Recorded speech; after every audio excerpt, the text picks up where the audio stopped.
día, la paz y la gracia de Dios sea con todos ustedes. Hoy quiero tocar un tema en cuanto a la gracia. ¿Por qué? Porque se escuchan frases como por gracia soy salvo, ya no estáis bajo la ley sino bajo la gracia, y solo por nombrar algunas. Pero en realidad, ¿qué es la gracia? ¿O quién es la gracia? Porque por decir Romanos 6:14 dice, porque el pecado no se enseñoreará de vosotros, pues no estáis bajo la ley, sino bajo la gracia. Pero ¿qué significa la gracia según el diccionario? El diccionario nos dice que gracia es dorean y se traduce y significa gratuitamente o don.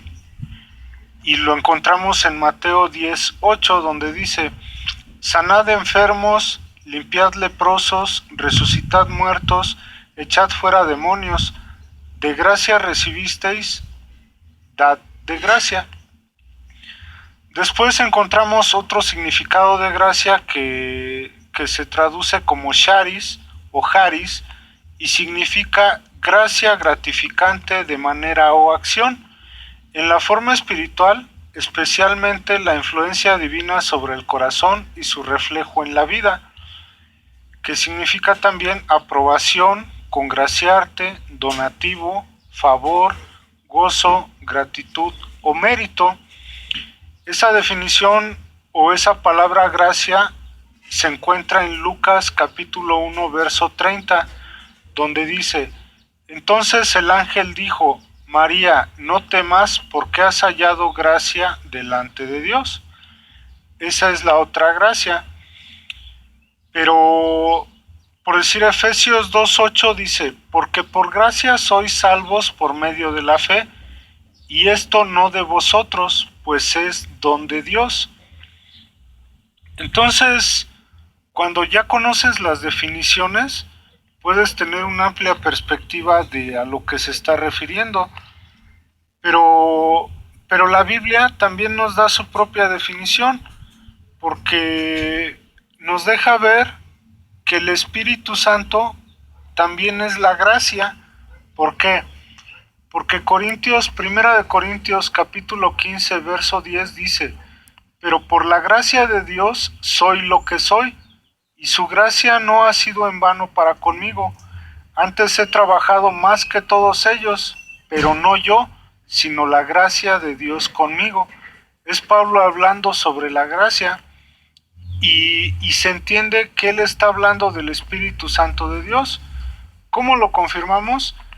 En Mateo 12, versos del 22 al 32 dice, entonces fue traído a él un endemoniado ciego y mudo, y le sanó, de tal manera que el ciego y mudo veía y hablaba. Y toda la gente estaba atónita y decía, ¿será este aquel hijo de David? Mas los fariseos al oírlo decían, este no echa fuera los demonios sino por Belcebú, príncipe de los demonios. Sabiendo Jesús los pensamientos de ellos, les dijo, todo reino está dividido contra sí mismo, es asolado, y toda ciudad o casa dividida contra sí misma no permanecerá. Y si Satanás echa fuera a Satanás contra sí mismo, está dividido. ¿Cómo pues permanecerá su reino? Y si yo echo fuera los demonios por Belcebú, ¿por quién los echan vuestros hijos? Por tanto, ellos serán vuestros jueces. Pero si yo, por el Espíritu de Dios, echo fuera los demonios, ciertamente ha llegado a vosotros el reino de Dios. Porque, ¿cómo puede alguno entrar en la casa del hombre fuerte y sacar sus bienes si primero no le ata? Y entonces podrá saquear su casa. El que no es conmigo contra mí es, y el que conmigo no recoge desparrama. Por tanto os digo, todo pecado y blasfemia será perdonado a los hombres, mas la blasfemia contra el Espíritu no les será perdonada. A cualquiera que dijere alguna palabra contra el Hijo del Hombre, le será perdonado, pero al que hable contra el Espíritu Santo, no le será perdonado, ni en este siglo, ni en el venidero. lo que Cristo nos estaba diciendo es que era el Espíritu Santo de Dios el que actuaba en él y por él. Porque Romanos 6:15 nos dice, ¿qué pues?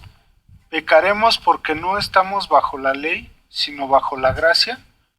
En ninguna manera. ¿Cómo nos damos cuenta de esto?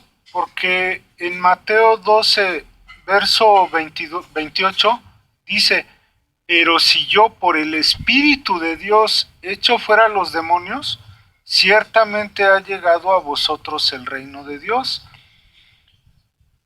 Con esto nos damos cuenta que Cristo, Dios, mandó el Espíritu Santo sobre sus discípulos. ¿Por qué los mandaba a sanar enfermos, limpiar leprosos, resucitar muertos, echar fuera demonios?